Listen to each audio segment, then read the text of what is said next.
Registration under GST is compulsory for if business is in non hilly areas. Non hilly areas की बात कर देते हैं, जहां पे मैं आपको इंट्रा स्टेट ऐसे बता देता हूं। नॉन हिली एरियाज में गुड्स का टर्नओवर 40 लाख से ऊपर होना चाहिए। गुड्स का टर्नओवर 40 लाख से ऊपर हो रहा है तो रजिस्ट्रेशन करवाना जरूरी है, कंपलसरी। अगर सर्विसेज का टर्नओवर 20 लाख से ऊपर है तो आपको रजिस्ट्रेशन करवाना जरूरी है। वहीं हिली एरियाज की बात करें तो हिली एरियाज में मैंने आपको बोला जो है चीजें कम होती हैं, थोड़ी सी सेल्स वगैरह कम होती हैं।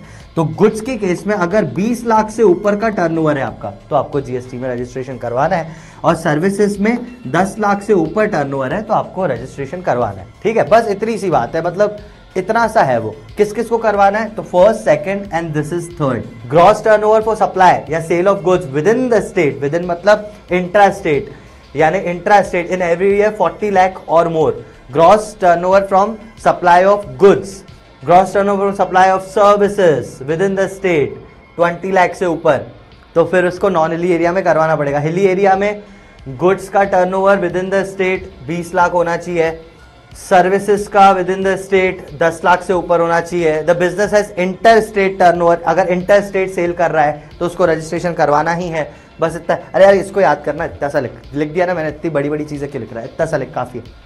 Sir but why will a person pay extra voluntary, you can increase profit? नहीं, वो वॉलेंट्रीली अगर किसी के टर्नओवर ज़्यादा है तो वो वॉलेंट्रीली कर सकता है, क्योंकि जीएसटी भरना भी ऐसा होता है ना, लोन वोन लेने में आसानी हो जाती है फिर उसको।